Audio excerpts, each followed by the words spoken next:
Good evening, everybody. My name is Thomas Pagelo-Kaplan, and I'm the director of the Center for Judaic, Holocaust, and Peace Studies. And it's a pleasure to see you all here tonight. You're undoubtedly in for a great treat with our guest, whom I will introduce to you, of course, in just a minute, Professor Thomas Kühne from Clark University. Before getting started, I, of course, would like to give credit where credit is due. I would like to thank all the various institutions who have made this event tonight possible and cooperated with the center. I want to specifically start by mentioning ASU Departments of Cultural, Gender and Global Studies, though I realize a name change is coming up. History, also the German Studies program, right? ASU's Honors College, ASU's Office of Multicultural Student Development, also, of course, the Temple of the High Country, the local chapter here at the University of Hillel, the Peace and Genocide Education Club, and also the North Carolina German Studies Seminar and Workshop Series at UNC Chapel Hill. And finally, and absolutely never least, the various donors, members, and supporters of the center, without whose work and support, of course, we would not exist. So now, it is my great honor and pleasure to introduce you to our guest this evening, Professor Thomas Kühne, as I mentioned, from Clark University. Professor Kühne is the Strassler Chair in the study of Holocaust history and also the director of the Strassler Center for Holocaust and Genocide Studies up there in Massachusetts.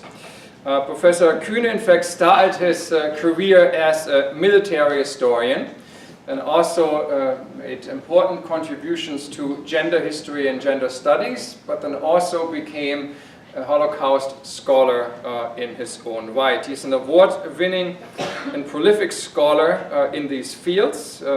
His essay collection on the history of masculinities in modern Germany, Men's History, Gender History, published in German in 1996, really helped to establish this field in Central European history and stimulated a series of innovative gender studies. He also contributed to the flourishing of a new cultural military history, What is Military History, among others, published, co-edited in 2000 with Benjamin Ziemann, and served as the chair of the German Historical Peace Research Association from 1998 until 2001. Professor Kühne is the author of many other publications in these fields, of course, most noteworthy his study Belonging and Genocide, Hitler's Community, 1918 to 1945, published by Yale University Press. There might still be a couple of copies at the bookstore if you're interested. If not, they're promised they could, of course, order many more. So do check it out. A study on how the Nazis used the human desire for community to build a genocidal society. And then also his monograph on the rise and fall of Comradeship, originally published in German as a Habil. The Germans still do the second dissertation, that in fact was at Bielefeld. The first dissertation is at Tübingen, a little further to the south.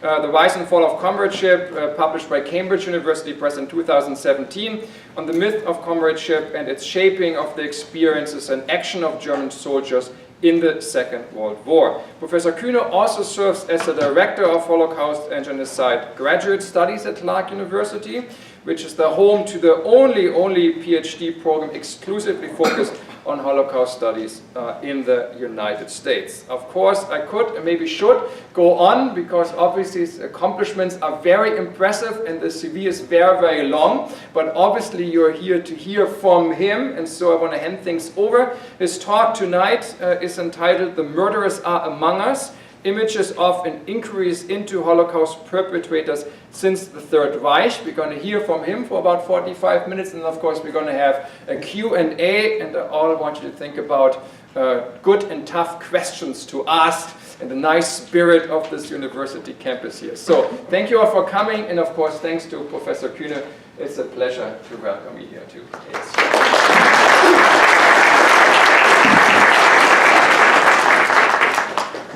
Thank you, Thomas, for this nice introduction.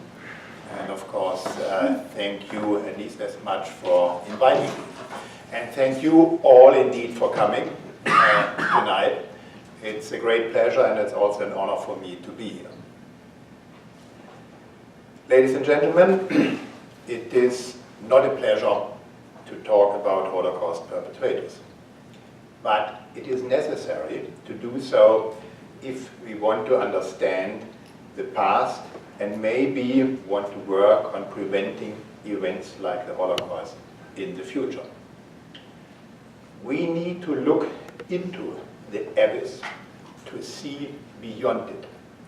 That is how the famous psychiatrist and historian Robert J. Lifton phrased it after having spent most of his life on trying to understand cruelty, violence, genocides, and try to understand especially those men who carried it out, who initiated it, who were responsible for it. Why did the Holocaust perpetrators what they did? Well, providing an answer to this question is not an easy task. Scholars, as well as a broader public, have been thinking about it since the Nazi era, and they did it in rather different ways, in ways that have changed over the course of the decades. The way society and scholars have dealt with this question is telling. It tells us a lot about why this question is so disturbing, and it tells us a lot about society and scholars themselves. In my lecture today, I will be looking at this diversity of images, of ideas about, insights into the mindsets of Holocaust perpetrators. I will be looking at popular images, and I will examine how scholars have tried to explain the behavior of Holocaust perpetrators. Popular images have been created and used in mass media, in fictional literature, in movies such as Schindler's List, of which you see a still of the infamous balcony scene here. And then such popular images, very important, have been created in trials against Holocaust perpetrators, and they have been worked on, not least, in private settings, the families of the perpetrators and also the victims.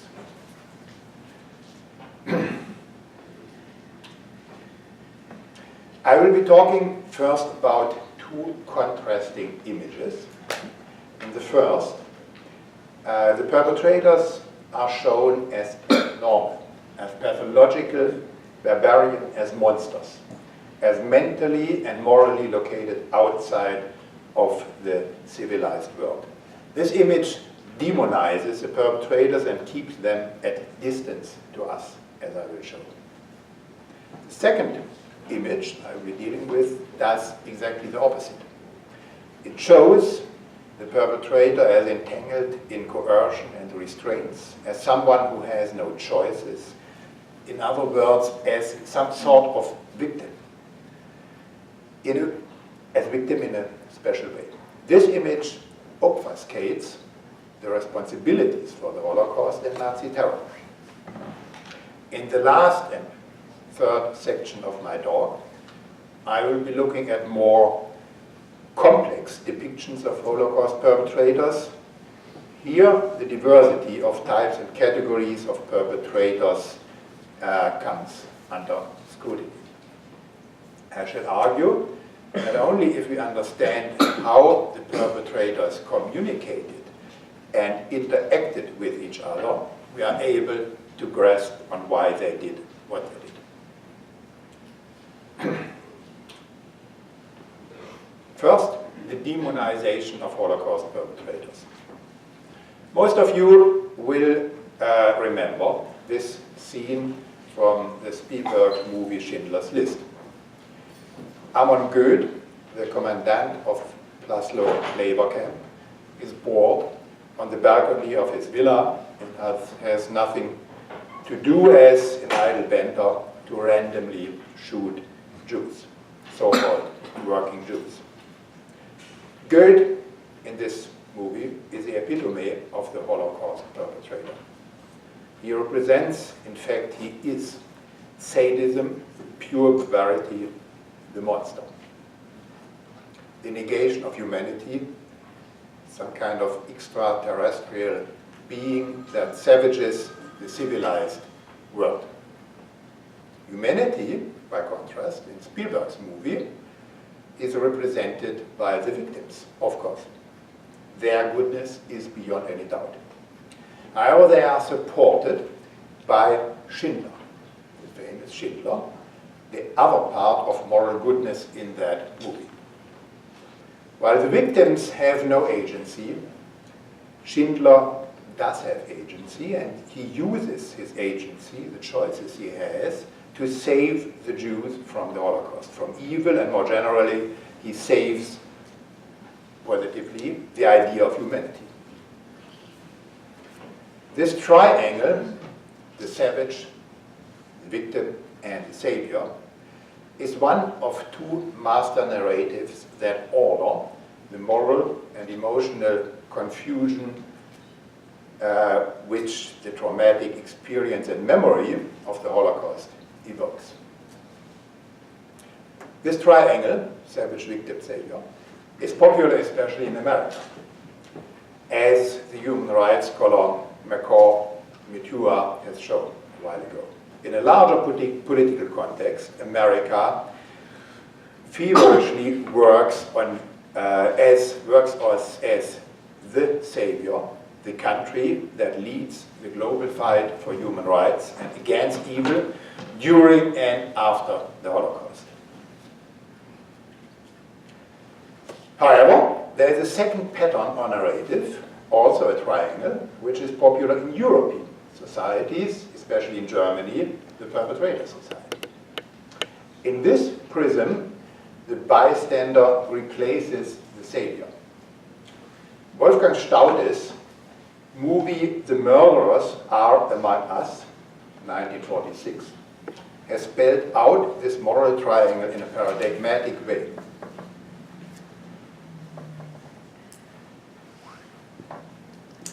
The plot of this movie may be less familiar than Schindler's List, so let me briefly elaborate on it.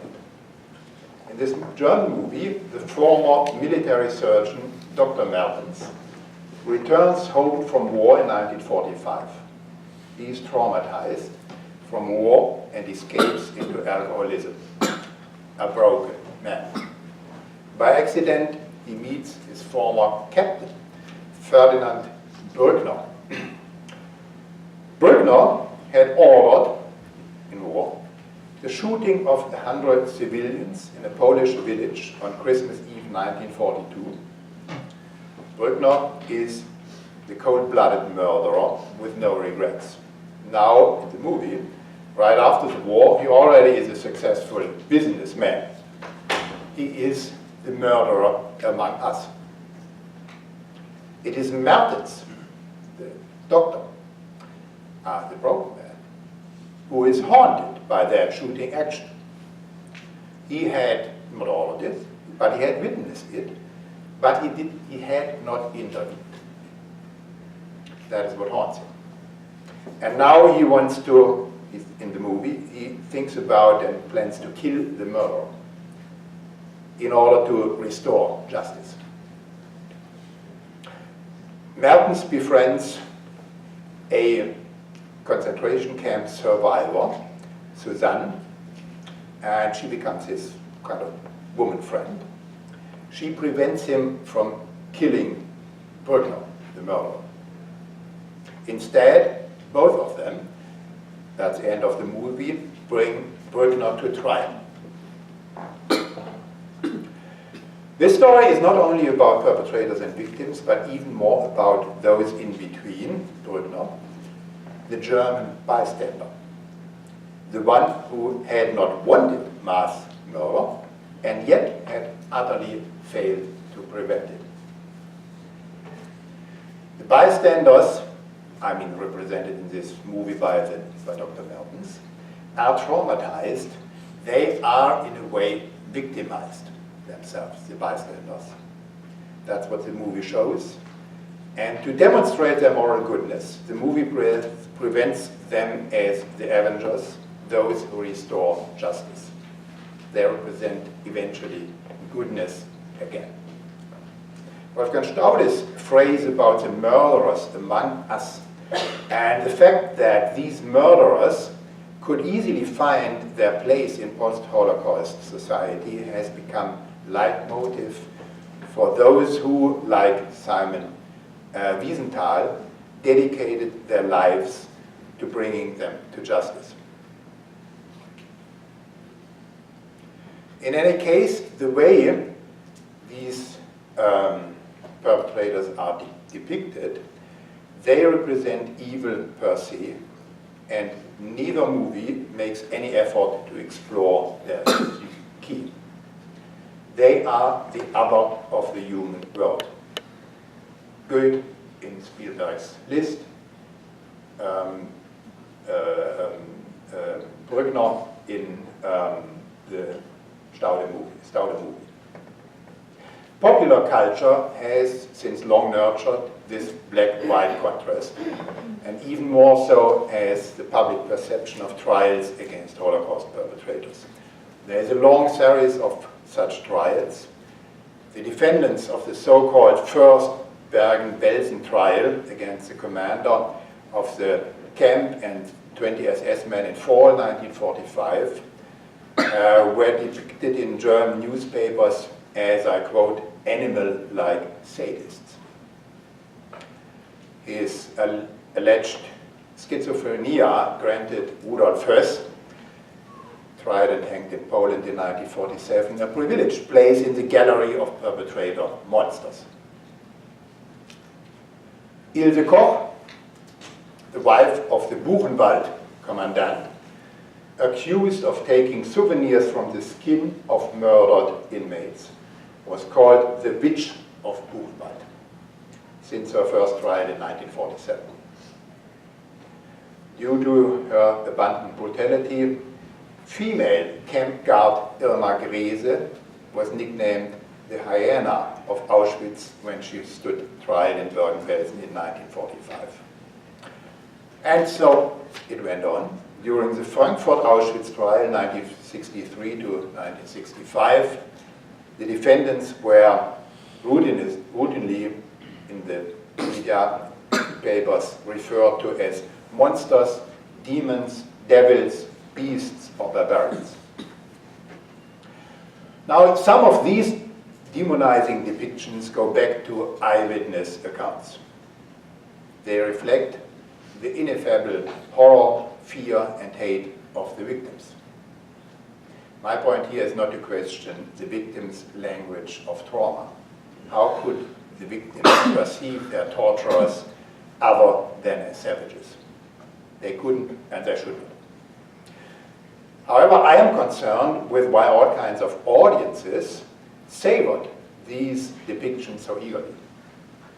The answer is, as the German playwright Martin Walser critically observed during the Frankfurt Auschwitz trial, that these images allow the audience to distance themselves from what happened and from the perpetrators of these atrocities, as if they, the spectators, had not been responsible for it. In this case, the German audience in the mid-1960s,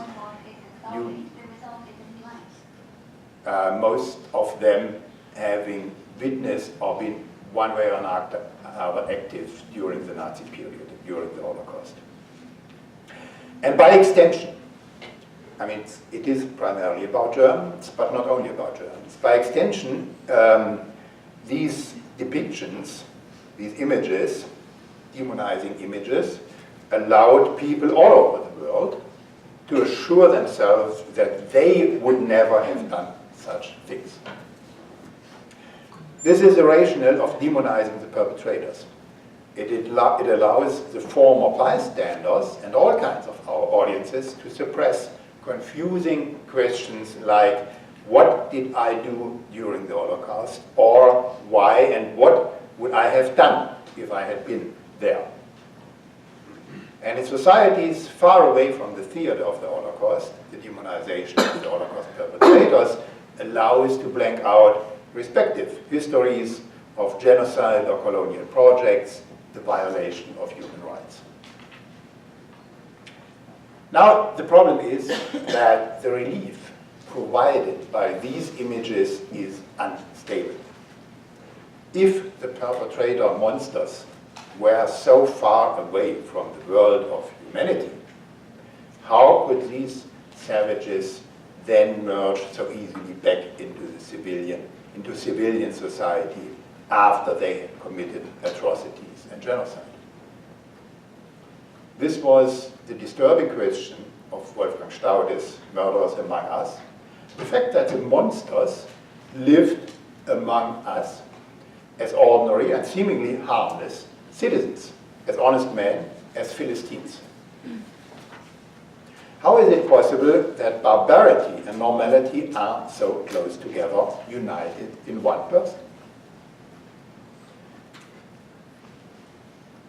These two images show two different Adolf Eichmanns. On the left, you see the Philistine, the innocent rabbit farmer in his Argentinian exile in the 1950s before he was caught by the Mossad. On the right, also before Eichmann was caught by put on trial in Jerusalem, on the right you see the savage. The artist is the Jewish Slovak Auschwitz survivor Adolf Frankl, and this painting is titled Anthropomorphic Description. It shows Eichmann built of nothing but emasculated bodies of suffering victims or parts of their bodies. So again, how is it possible that barbarity and normality are so close together, united in one person? Well, around 1960, an answer was found, an enormously persuasive one, suggested from 4 different angles, all of them depicting the perpetrators in similar ways and no longer as monsters. The most famous of these 4 anti-monster depictions of the perpetrators emerged during the Eichmann trial in Jerusalem. Hannah Arendt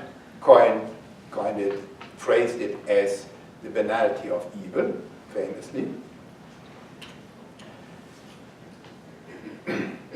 Not that the Jerusalem trial would have waived Eichmann's responsibility, of course not. However, no longer was this responsibility exiled into a moral no man's land of savagery. On the contrary, it was now put into the center of modern civilization, as already a cover page of the German news magazine Der Spiegel suggested in June 1960, when Eichmann was brought to trial in exile. In the Spiegel image, Eichmann's face is hidden behind, in fact entangled, into a banal official curriculum vitae, a synopsis of career data as it would look like from any bureaucrat or official staff member whatsoever. In this case, it's Eichmann. The Jerusalem court, as you know, put Eichmann into a glass box, allegedly for security reasons. In fact, again suggesting that the perpetrator is disconnected from the human world. During the trial, however, Eichmann did not appear as a monster, but as the epitome of normality. A simple and narrow-minded bureaucrat who did what bureaucrats always do, taking orders and carrying them out. To assure Eichmann's lack of empathy, obvious throughout the trial, struck many observers, a reminder of the perpetrator's inhumanness, but it was a weak reminder. More powerful was the image of the simple clerk, commanding only a simple language, relying on and sometimes getting lost in memos and notepads spread out on the small desk he worked on during the trial, seemingly the same way he had done when organizing the Holocaust. And so the Eichmann trial established the new perpetrator image, an image that smoothed the disturbing confusion of savagery and normality in previous perpetrator imagery.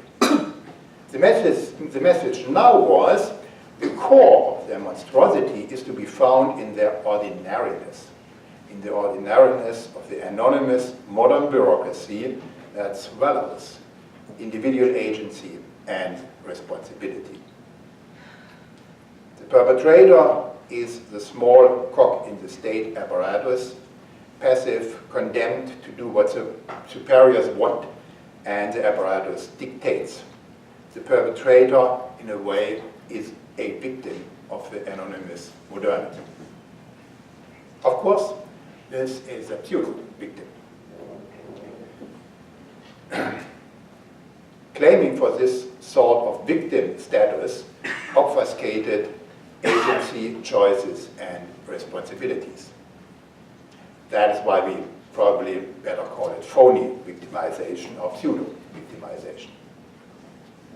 Now, the crucial thing is, the interesting thing is that the Eichmann trial was not the only event that established this new perpetrator image, the image of the perpetrator as some sort of victim of whatever. The German prosecution of Nazi perpetrators almost routinely, at that time, the 1950s and 60s and still 70s, almost routinely returned very mild verdicts. Even convicted mass murderers were excused as mere adjuncts or assistants of the real perpetrators, as which only the top Nazis, Hitler, Himmler, Heydrich, and so on, were considered, all of them long dead, and no longer be, couldn't no longer be held accountable. The adjunct perpetrators, by contrast, claimed having followed only superior orders that had given them no choice. A famous, and that is the second component of this new image of the perpetrator as a victim. The third one was delivered by a famous psychologist, Stanley Milgram, at that time working at Yale University. In a famous experiment, he too, in a way, provided relief for the small cogs in the machine. Any person, Milgram showed, not only Germans, Nazis or anti-Semites, can be made perpetrator, can be made perpetrating unlimited cruelty if ordered so by acknowledged authorities. As shocking as this experiment was at the time, it excused the perpetrator again as the cog in the machine, a helpless, even pitiful figure that is made doing evil but doesn't want it. So, again, a victim of sorts as well. A victim of sorts, of course. A victim of the totalitarian dictatorship, of the chain of command in a military-like organization, also a victim of the war at large. War, as common knowledge tells us, draws good people into doing bad things, even if they don't want it. In other words, war is the perpetrator. Historical inquiry added another, the fourth, facet to this phony victimization of the perpetrators. In the 1960s and later on, Holocaust historians developed a new paradigm to explain the Holocaust. It was later called functionalism. No longer seemed the Holocaust to be the result of plans, ideas, and intentions of the top Nazis, Hitler, Himmler, and so on.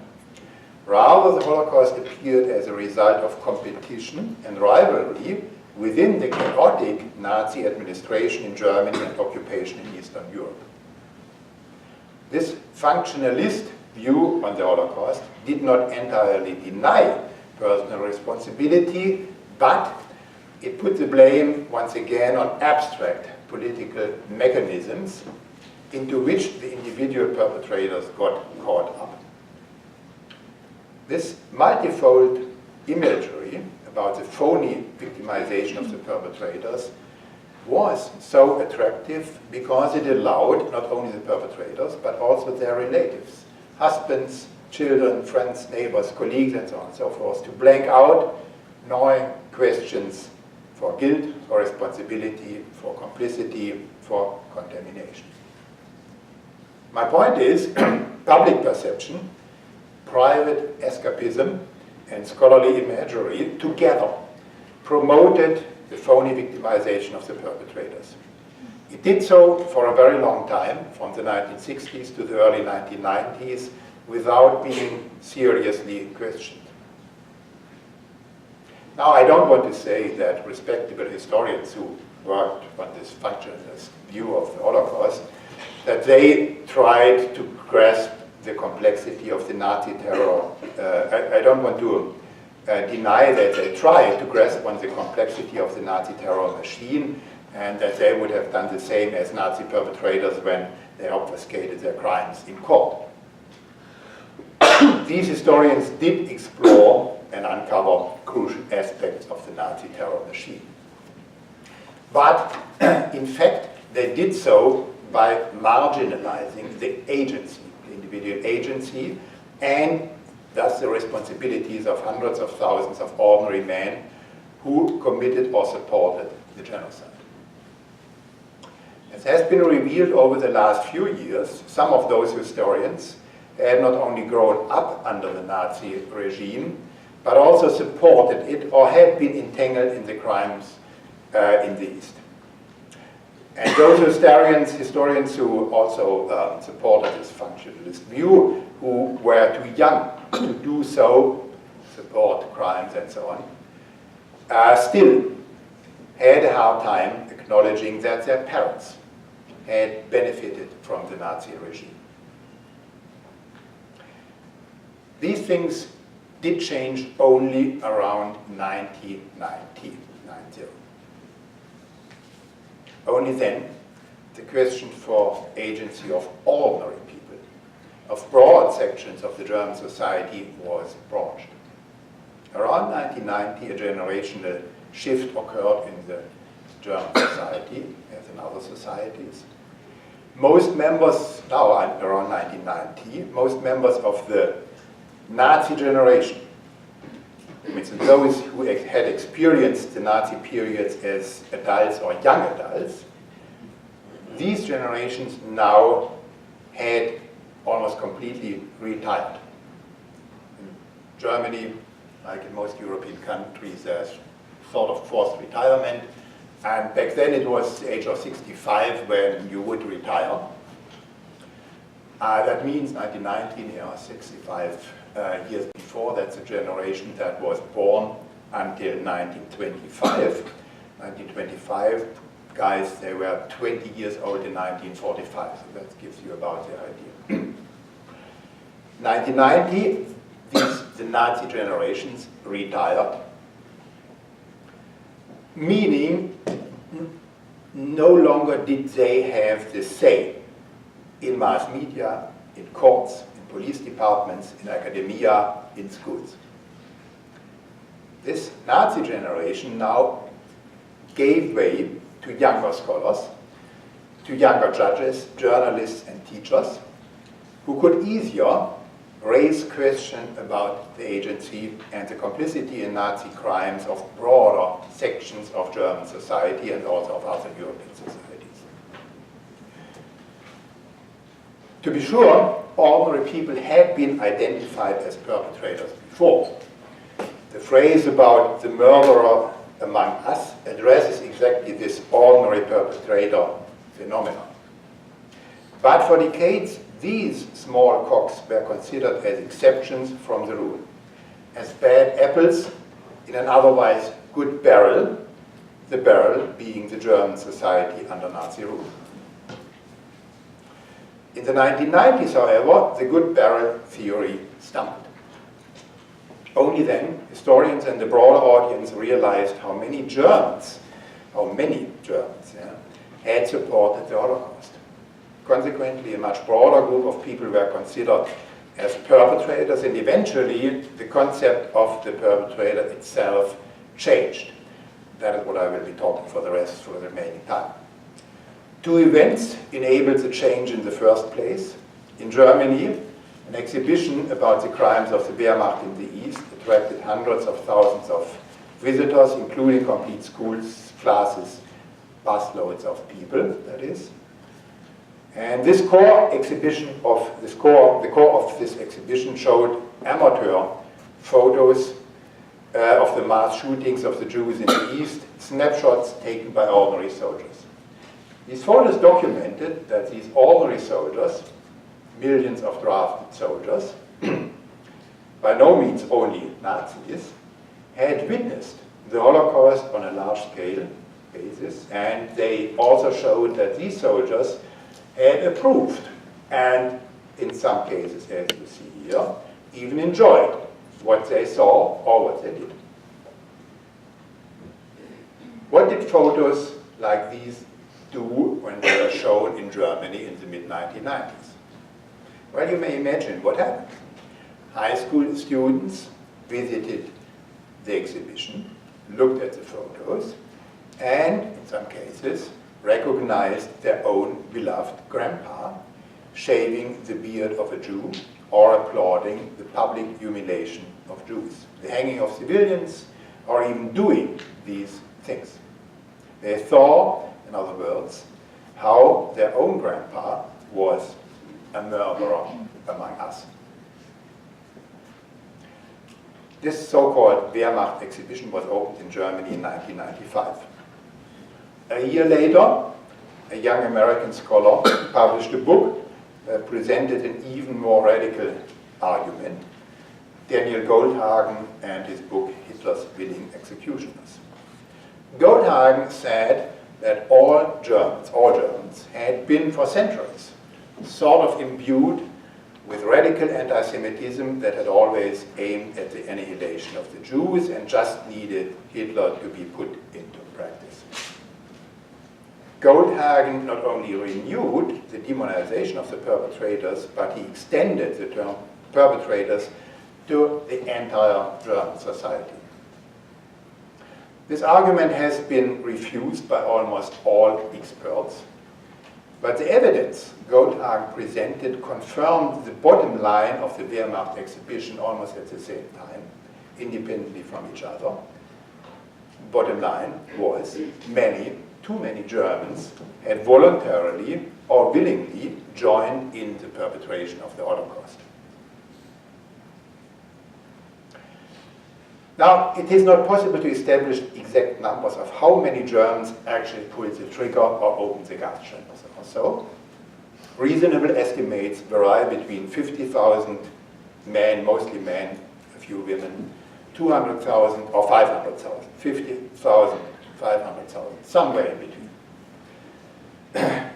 That, of course, was a minority of Germans at that time in the Third Reich. But still a large minority. And it is not only about the number of individuals that committed genocide. The debate in the 1990s revealed how problematic any individualizing perspective on perpetrators is. Of course, judges and prosecutors must scrutinize individual responsibilities, motivations, and so on, the belief systems of an individual defendant, the choices the individual had made, the situational pressures the individual had faced in the given situation, and so on and so forth. Such a focus on individuals is necessary in court, and in cinemas it attracts mass audiences. See Spielberg's Schindler's List. But this focus on individuals can be misleading if you want to comprehend the abyss of human cruelty. Why so? Well, because not only the actual murderers made the Holocaust happen, but the bystanders did so too. The onlookers, the Klack, or even those who just looked the other way. They allowed the bystanders, they allowed the actual perpetrators doing what they did. Without the bystanders, the Holocaust would not have happened. Bystanders did and do have choices, they have agency, and the core perpetrators know about the power of the bystanders. Bystanders can intervene on behalf of the victims, or they can at least probe at the perpetrators doing, and they can question the perpetrators' inhuman morality.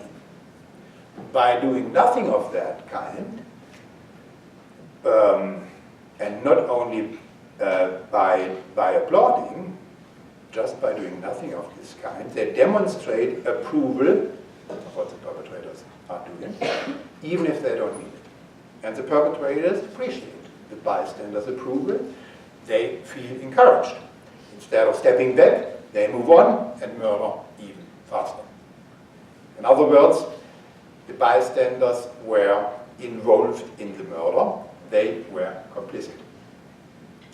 This is important. Rather than escaping into cliches of perpetrator monsters or perpetrator victims, we need to consider the diversity of those individuals who planned, perpetrated, and enabled the Holocaust.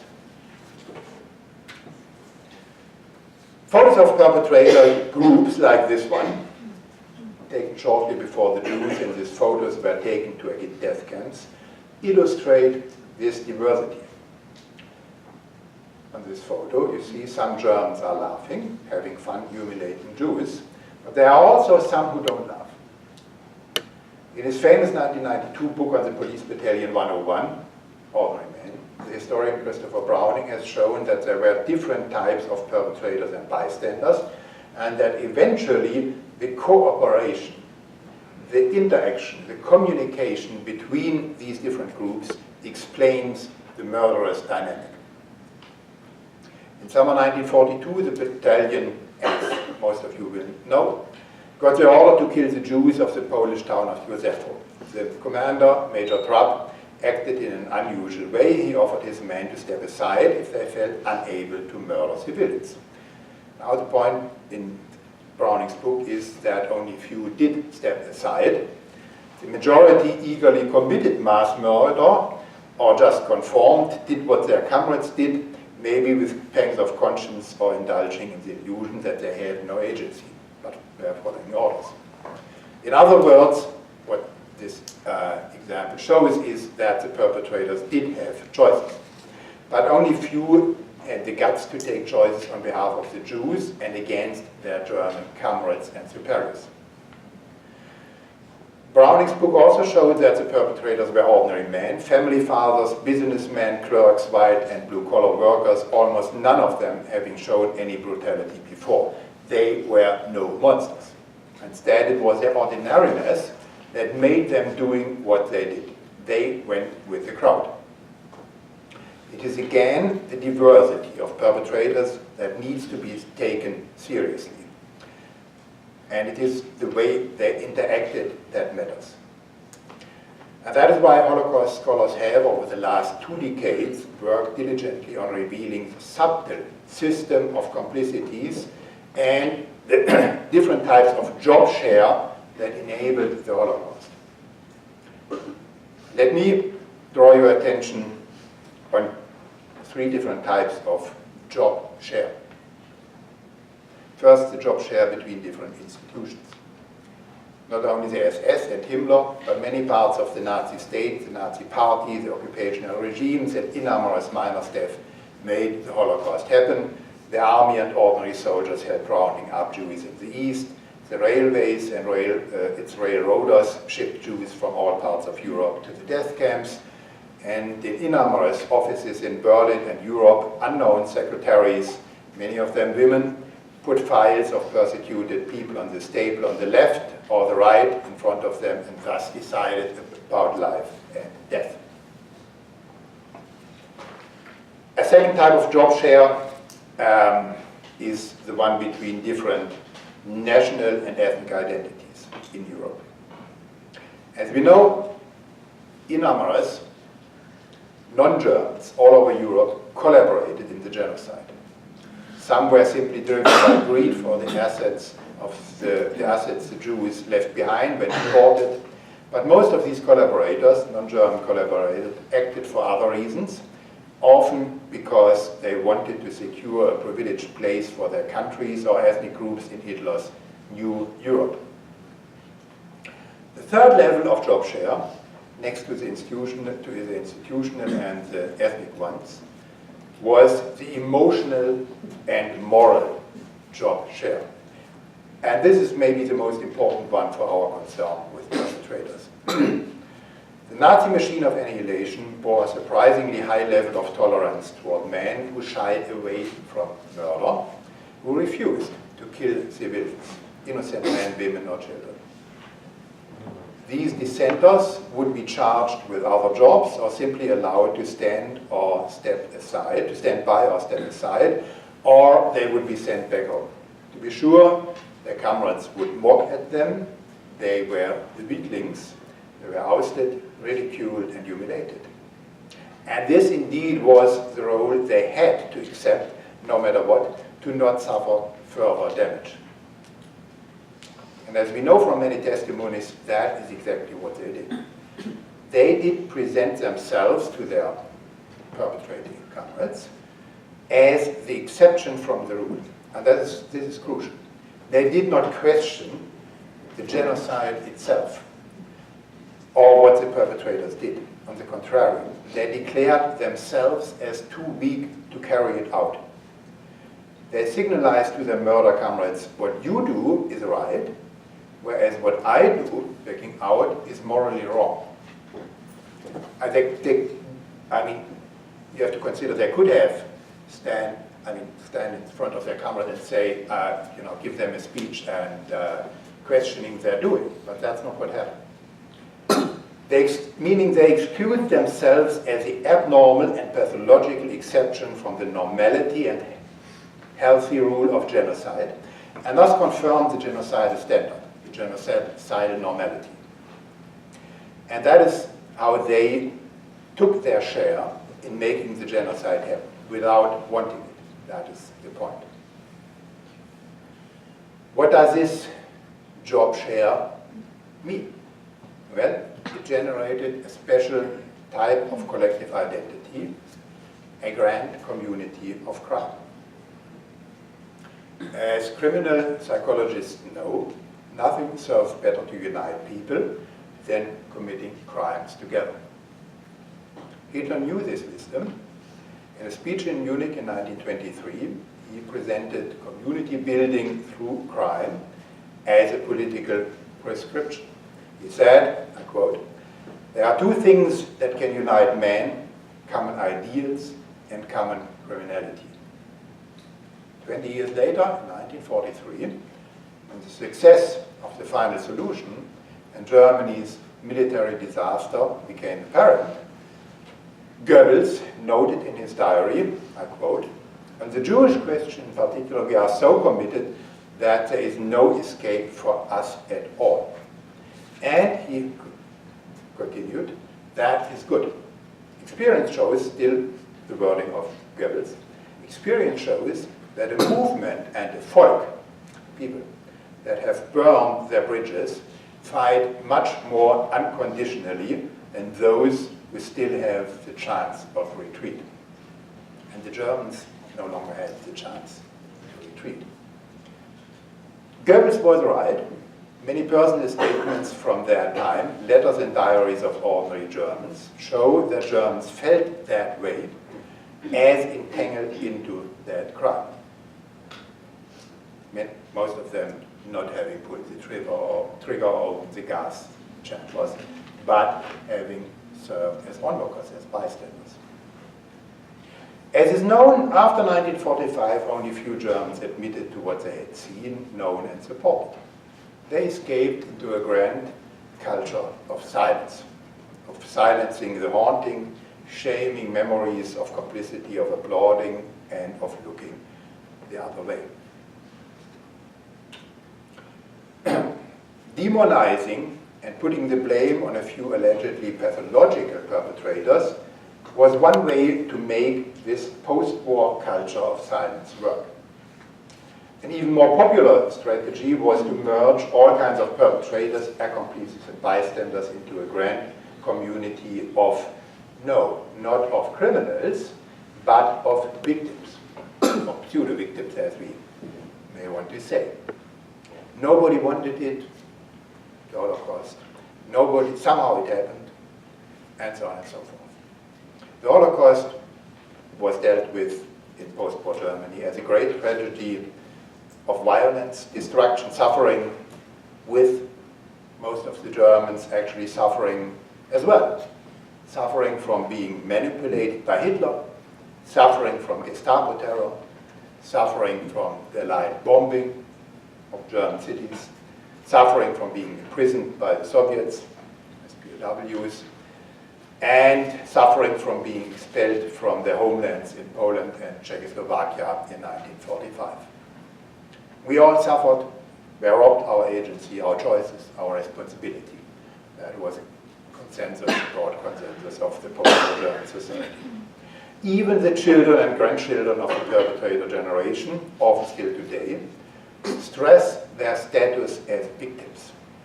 If not as victims of Hitler, then as victims of an allegedly traumatizing culture of silence, which the Nazis imposed on the Germans.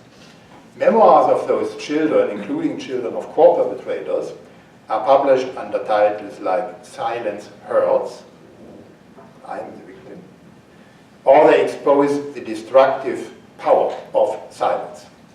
These memoirs are bestsellers in Germany, and some of them are actually translated and find a large audience even in America.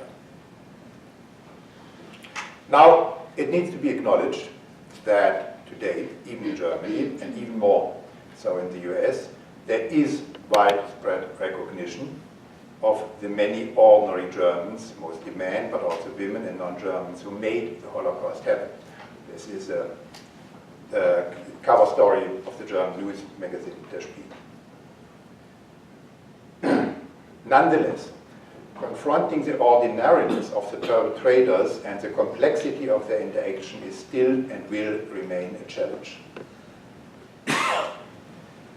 It is much easier to escape into the demonization and or the victimization of the perpetrators. So does popular culture still today. For instance, in this 2008 Hollywood movie, The Reader, based on a German novel of the 1990s. The movie with Kate Winslet as a female Nazi camp guard, Hannah Schmitz, as a major character, who in that movie had burned 300 Jewish women in a shed at the end of the war, and is now put on trial in Germany some 15 years after the war, in the 1960s. This story sells the cruel past as a sex and crime story. The point of the story are the two poles between Hannah Schmitz oscillates. At the first glance, she is the monster, sending the victims cruel to death, with no empathy, neither in 1945 nor in court, as she is shown.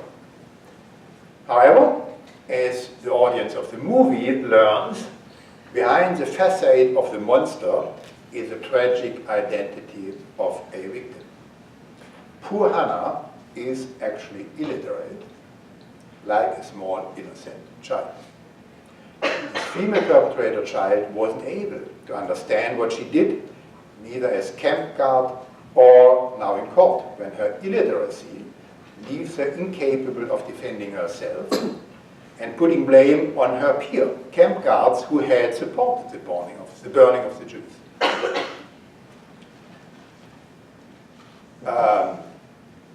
This was a very popular movie. Hannah represents the German society at large. The message is they didn't know, they had not known what they had done. It's all a big tragedy. It would be easy for me as a scholar to lament on the simplifications of mass culture. That is actually not what I want to do, at least not the way I want to end this lecture. Nor do I blame prosecutors or judges for isolating individual perpetrators from their social environment to prove their guilt and their responsibility. Because that is what they, the prosecutors and judges, have to do in order to establish justice, of course. But as scholars, we need to grasp on the nuanced and subtle system of complicity. We need to understand how many different people, men and women, Nazis and non-Nazis, cooperated in the genocide. We need to acknowledge the many different shades of responsibility, eagerness, and reluctance to engage in mass murder. We need to apprehend the manifold ways, the whole diversity of different people, attitudes, actions, emotions, geared into each other. Only then, if we do that, we are able to bring light into the abyss of human cruelty and maybe to see beyond it. Thank you.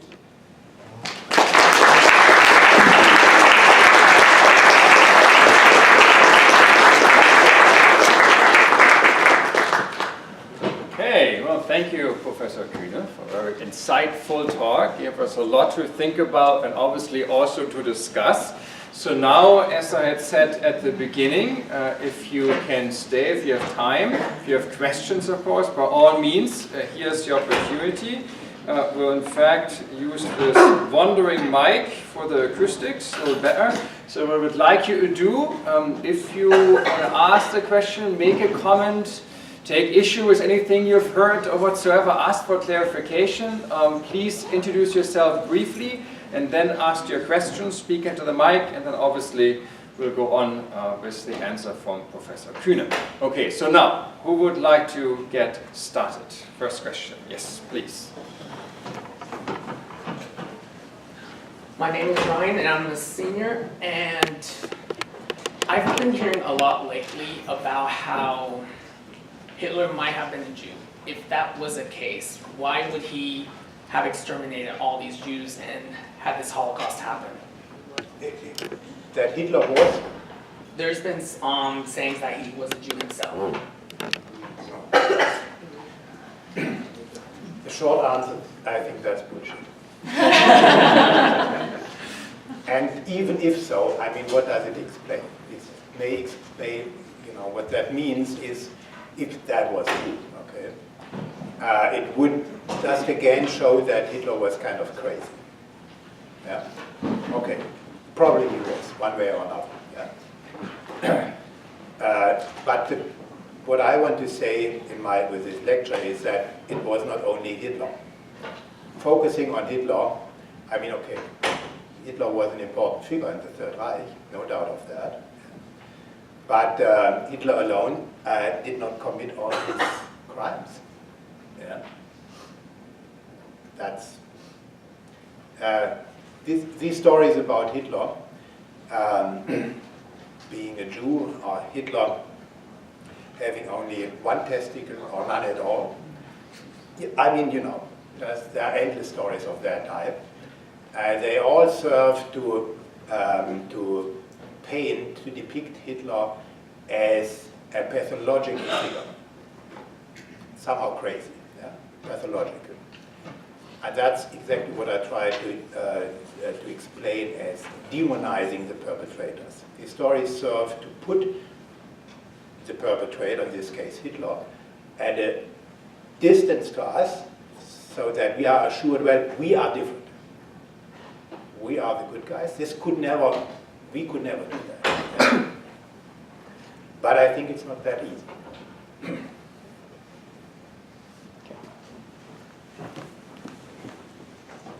Professor Kühne, thank you for your talk, Ralph Linson, the History Department. And I was wondering if you could comment on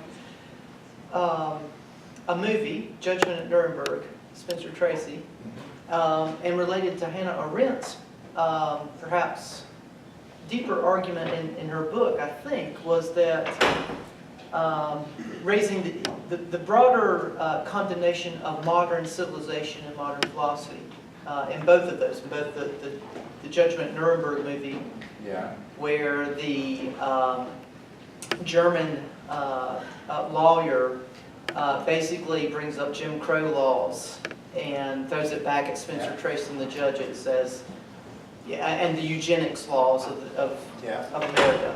And then Hannah Arendt basically making the argument that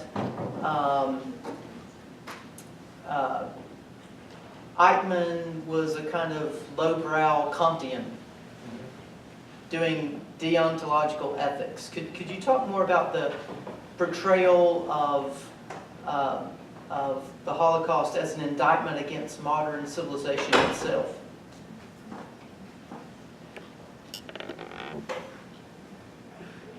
Well, that's, as you say, that's the view of the Nuremberg trial. Okay.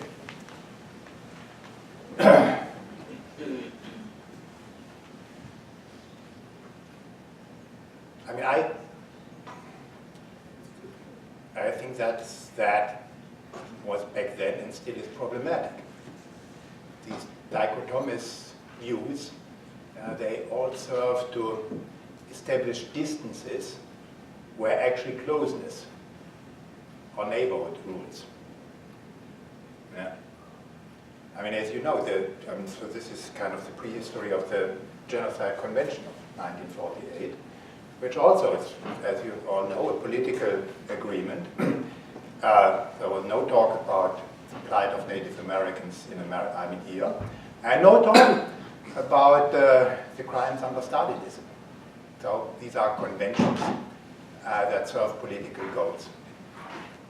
And so that the Holocaust, as you know, this contrast between the Holocaust and humanity or human civilization and so on. Yeah, this is an old topos. One that, I mean, historians or genocide scholars, Holocaust scholars have long overcome. It's no longer.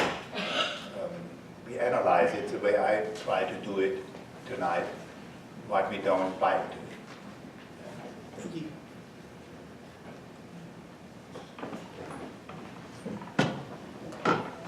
Okay, first of all, thank you for your lecture. My question could be off topic, but not really, I'm not sure yet. I'm just going to ask it anyway. Because I want to know your personal opinion, because sure you're a well-informed man. There's a lot happening now. I think that the Holocaust should not be forgotten, and we should learn how to prevent events that are similar to the Holocaust. So I want to know your opinion. Do you think the Holocaust justifies what is happening now between Israel and Palestine? And given that it could be, some people may perceive it as an ethnic cleansing or a mass genocide, what is happening to the Palestinians.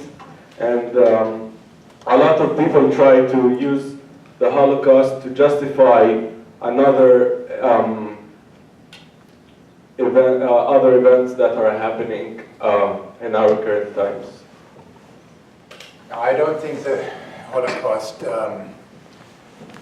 should be used to justify what happens to the Palestinians in Israel, and it should not be used to justify any other types of mass violence.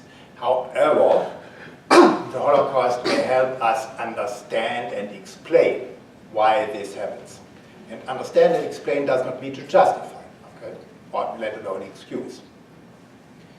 I think the traumatic experience of the Holocaust for many Jews, Israeli Jews, may explain why many Jewish Israelis support what happens to the Palestinians now. Again, this explaining does not mean justify. No, it doesn't justify. It helps explain. That is the point. Yeah. Questions, comments?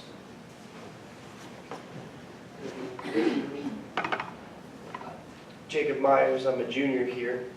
I know that Professor Jordan Peterson, who teaches at the University of Toronto, likes to place a lot of focus on us being able to recognize if we were in a similar situation, we probably would have acted similarly. So obviously you find it very important for us to recognize that given similar circumstances, we would have acted in a similar fashion from like the common soldier's perspective. But in what ways could we go about helping people to realize the Nazi within themselves in like a standard curriculum?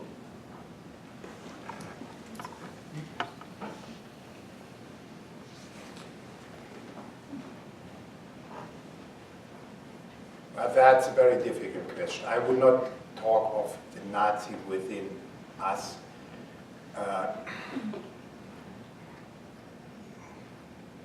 My scholarly dealing with perpetrators, as I try to convey to you, tries to move away from these individualizing, psychologizing perspectives, yeah, the Nazi within us. In a way, I would say, you know, that this formula, the Nazi within us, that sounds very shocking. Yeah? But I would rather say, actually, it's a banality. As we all know, I mean, if we are honest, almost everyone is capable to do all kinds of evil. Yeah, so insofar it's a banality. Yeah. The point is not the evil of the Nazi within us. The point is that certain settings, situations, political settings, social settings, emotional settings, interactions between different people, they may be spontaneous or institutionalized and so on and so forth. Yeah. They lead to these evil deeds. Yeah. Still individuals who contribute to it. Yeah. So there is individuals have choices and so on. Yeah. But I don't find it particularly helpful to spend too many thoughts about the Nazi within us. I would rather spend time and energy, and in a curriculum, okay, spending time on thinking about which situations, social situations, political situations, conditions engender genocide or other atrocities or evil things. That is where we can, that is kind of the point where we can think about how to prevent that it happens. Thank you so very much for a very compelling lecture. I have a question about, well actually, I have two questions, but I was struck by your image of the reader, and I will say, because I liked the book so much, I didn't watch the film. So I can't speak exactly to that image. But since I know the novel, and for those of you who want to go read it, you should, it's by Bernard Schlink. It's called The Reader. I'm interested in the role of the narrator, whom one does not see, of course, in that image of Kate Winslet. And what that says, because the more interesting part for me of the story of the reader was his role as the reader who provides Hannah with the books that she so wants to be able to read and that would give her access to this good bourgeois life that she wants to have and perhaps has no right to. But his process is also interesting as one of those children, grandchildren, having to come to terms with Hannah's story as he learns about it. And I wonder if you could speak to that image, I'll put it in quotes because it's not one of those pictures that you were dealing with, but I'm interested in the role of the boy and the narrator and how you might see that. And my other question is thinking about, since that film was from 2008, I'm sort of thinking about new sets of images. I'm also thinking about the newer film, what's it called? The Labyrinth of Silence, and dealing with trials and further uncoverings of perpetrators. The first question, I mean, the boy plays the role of the post-Holocaust grown up or born Germans, okay, that's pretty obvious. And he tries to understand what was going on. I don't see a, I have to say, I don't quite see how that questions my assessment on the story. I mean, if you want to say that the book actually is more nuanced than the movie, that's certainly true. Yeah. But I mean, I think, in my understanding of the book is basically the same of the movie, that it is a very subtle, what you get is a very subtle victimization of the German society in the Third Reich.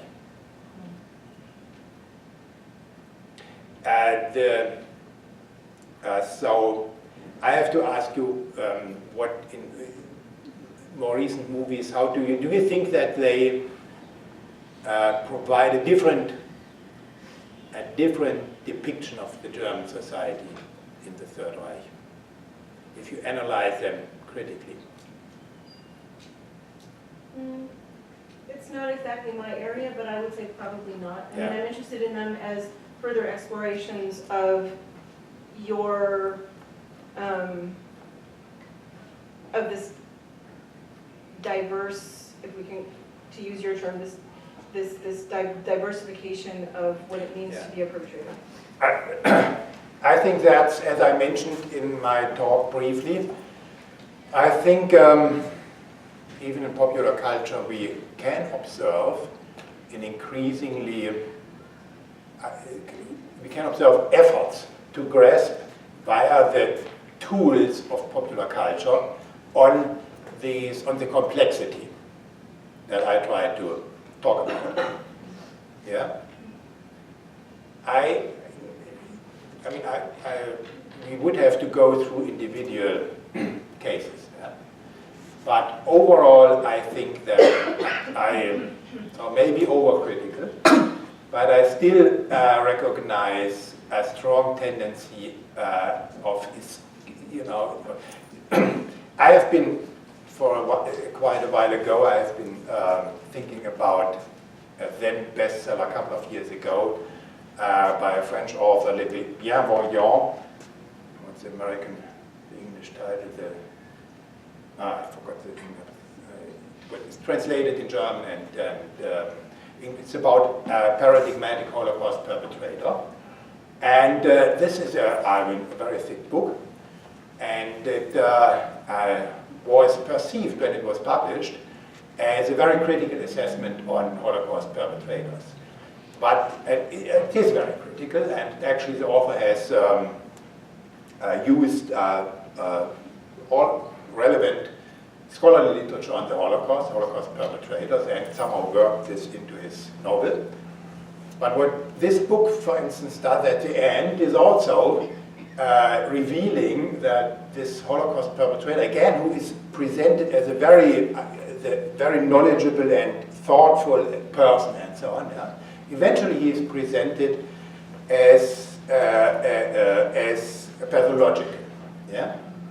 So what you see is, in popular culture, are attempts to take into account the complexity of the perpetration of the Holocaust, but eventually they resort to simplifications anyway.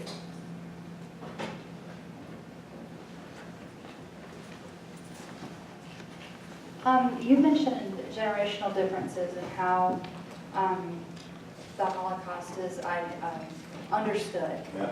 How do you, I don't know how to ask this, could you provide some guidance on the law that was just passed in Poland?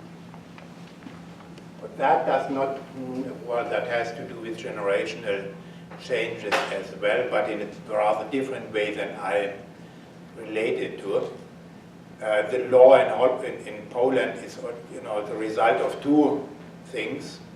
On the one hand, it is a reaction on an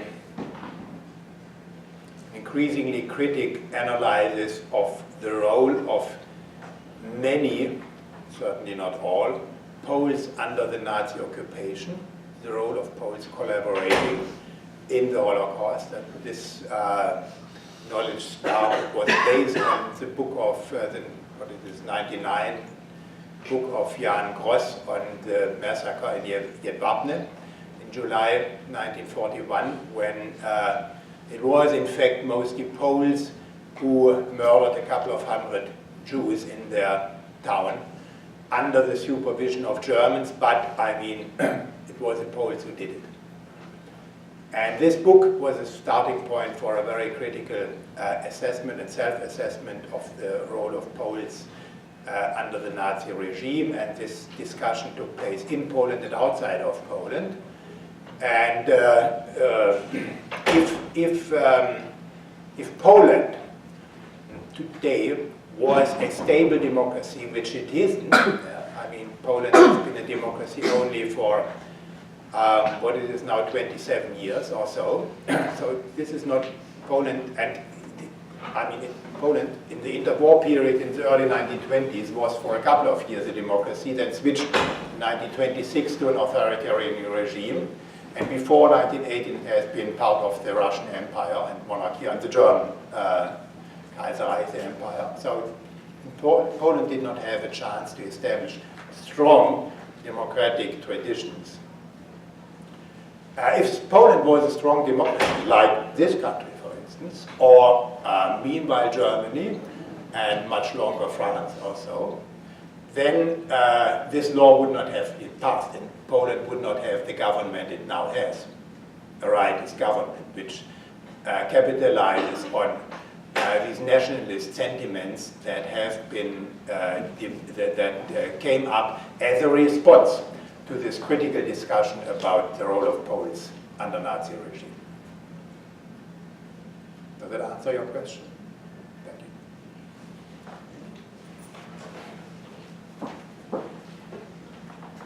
Thank you. Hello again.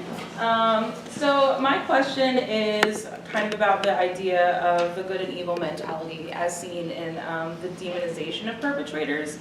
I'm wondering how much of that mindset do you think is influenced by Judeo-Christian values or Judeo-Christian heritage, or is this kind of demonization of perpetrators something that we'd see across cultures regardless of that kind of religious aspect? So. Well, I'm not an anthropologist. I don't know about all cultures around the world. As far as I know, all societies and cultures do have some ideas about what is good and what is evil. They have moralities. Yeah?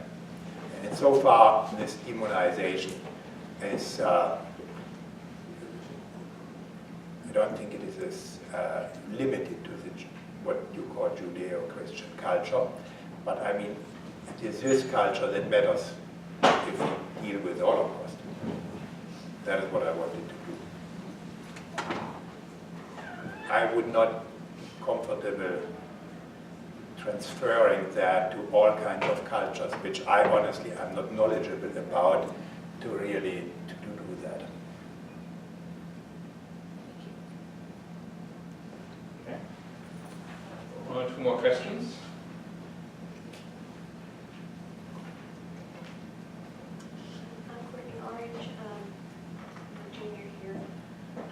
I've read somewhere that in certain camps there would be Jews who would be over, like the other prisoners, like they would have ranks. Yeah.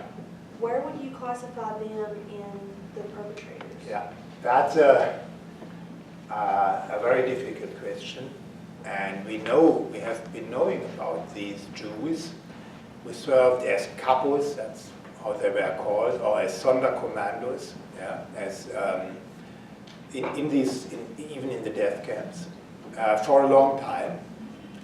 That's a particular dark chapter of the Holocaust. Technically, they became complicit. Technically, yeah. But assigning responsibility to them is a slippery road. If you think about responsibility, if you try to gauge responsibility and to qualify responsibility, then you have to think about choices people have. Yeah? Our concept of responsibility is related to the concept of choices. If a person does not have any choices, then it is not responsible. Yeah? I mean, you or I was born long after the Holocaust. I mean, I am not responsible for anything that happened during the Holocaust, because I just didn't exist and subsequently did not have any choices. Yeah? So the concept of responsibility is related to the concept of choices. And if we think about these Jewish couples and Sonderkommandos, we have to assess the choices they had. The choices they had exactly two choices, yeah? No more, and exactly two choices. Either do what they were ordered to serve as couples by the SS and the German, usually German camp administration, do what they were ordered, and they were always ordered, they did not volunteer for that. Do what they were ordered to do, serve as couples, yeah, or Sonderkommando, or getting killed.